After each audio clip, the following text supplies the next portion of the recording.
Today we're going to be checking out the new Playmates toys Ben10 Alien Creation Chamber.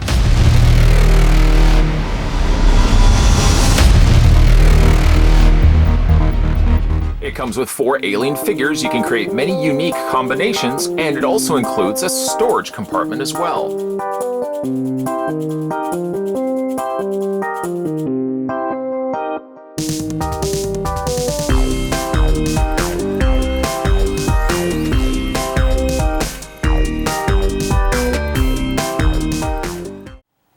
Just in case you were wondering how big the creation chamber is, we'll put it right to the very top. And there we go. It stands exactly 10 inches. Don't believe me, it's right there.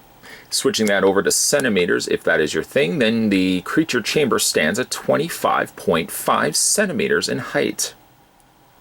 Included with the chamber, you get 4 smaller figurines of Ben10's characters here. You get 4 of them, and each of them have the same posability. The arms, the head rotates, and the waist rotates. Here we have 4 arms, looking quite good actually for a smaller figure. They've painted in the mouth, the 4 eyes, as well as the chest being painted in white. Again, they have like arm articulation. You can move the waist, and you can move the head there. Flip it around, and you'll see that these 2 little slots are on the back, and all these pegs. What's going on with these pegs? We'll talk about that in a second. Although also included, you get yourself Heatblast, a little bit smaller than 4 arms, but this one gets the benefit of translucent plastic. Same arm articulation, head articulation, and waist articulation, and again the noted pegs on the back. What are those about? Says somebody watching this video. Next we have is Wildvine. This one stands a little bit harder because the legs are so close together. Again, head articulation, arms, and waist. And then lastly, the smallest. Let's not drop them all in the process of it. The last one included, let's just put him down there for a second. The last one is Gray Matter, which I really quite like. Again, he's the smallest of the batch. Same posability, head, waist, arms. And once again, very obvious pegs and slots on the back. Don't worry, those will all make sense in a second. Then you get yourself, well actually you know what, before we have a look at the creature chamber, one other thing to mention is this. This is the key. This is really the key for everything working on the creation chamber. And you have this thing. Now, how does that work? We'll take forearm. And as it currently stands, the arms, the head, and the waist cannot be removed. However, if you take the key, and remember those little slots we were talking about? You take the key and just pop that in the back, and all of the limbs will pop right off. You have to keep the key present, and like I said, all the limbs will pop off, the arms will pop off. Without that, they will not pop back into place. Sprung so much, in fact, that the body parts went all over the floor. So I've just retrieved them. And once you've got the key off, you can plug those limbs back into place. And again, you just pop them in like that. Take the waist, pop it in like that. And again with the head. Now again, all this plays a big crucial role when we have a look at the chamber itself. But again, that's how you remove them. You just take the key, pop it on the back. Stick it in the back. Just be careful that you don't have exploding limbs going everywhere, as these are a little bit smaller. I kind of wish though that they included more than one key. Being that this plays such a pivotal role, you wouldn't want this key to be lost, because that, well, I guess you could pop the arms off. I mean, they don't necessarily need the key, but you know, a kid's going to want to be able to activate the little button on the back and, you know, pop the limbs all off himself or herself. But those are the 4 figures that come included with it.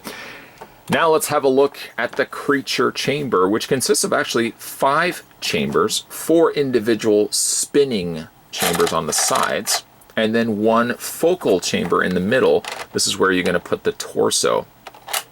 There's also a little turn dial that will turn all of these together. Well, bring the limbs together. I'll show you that in a second. And then there's a little handle. Wish the handle was a little bit bigger, just be a little much easier for a child to carry it around. But it's a good sized play set if really you want to factor these in being play sets.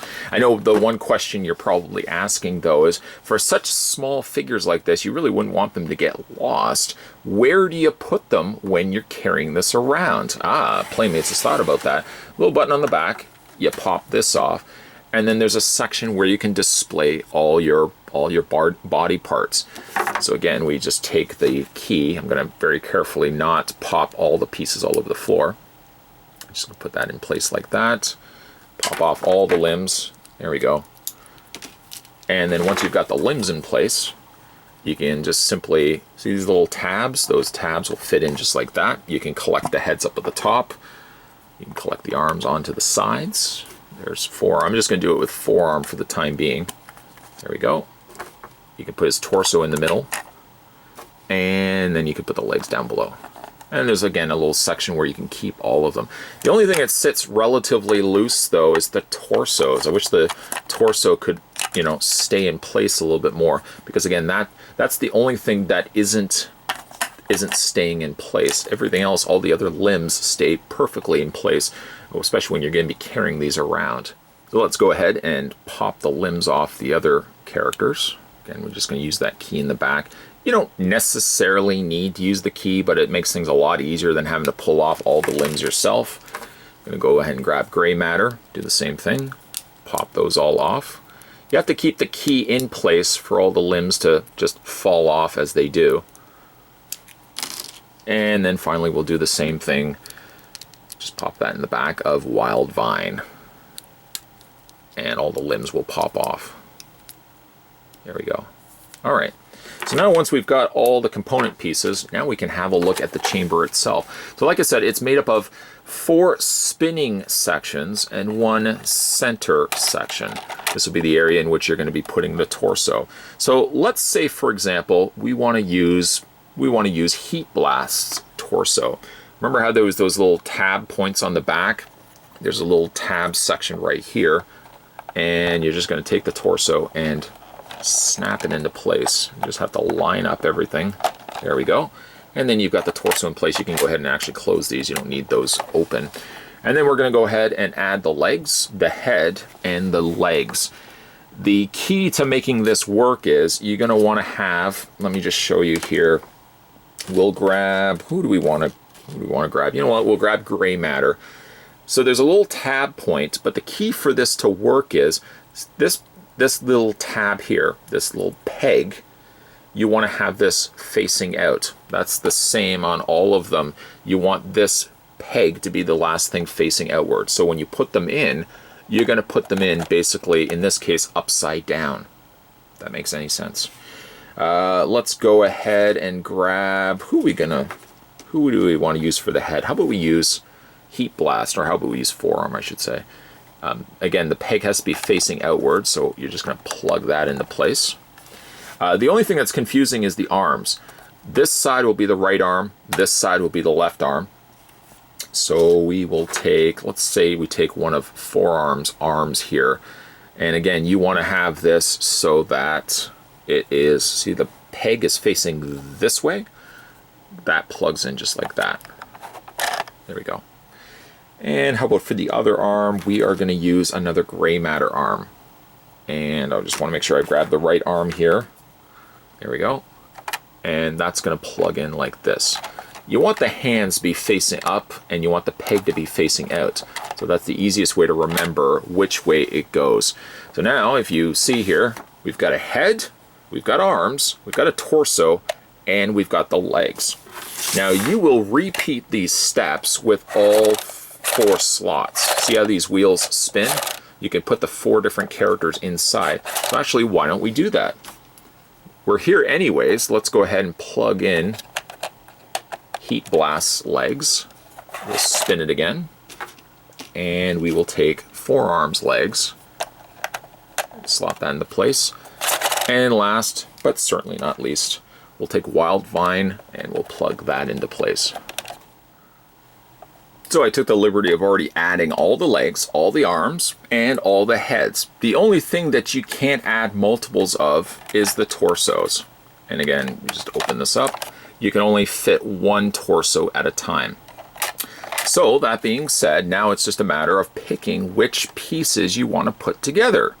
Well, we've already established that we've got ourselves Heatblast as the torso. Now we have to figure out which arms we want to use. I know we originally decided on 4 arms on one, but you know what? Now that we have all of them in place, we can kind of be a little bit more choosy as to what we want. So let's say, for example, we've got Heatblast for the torso.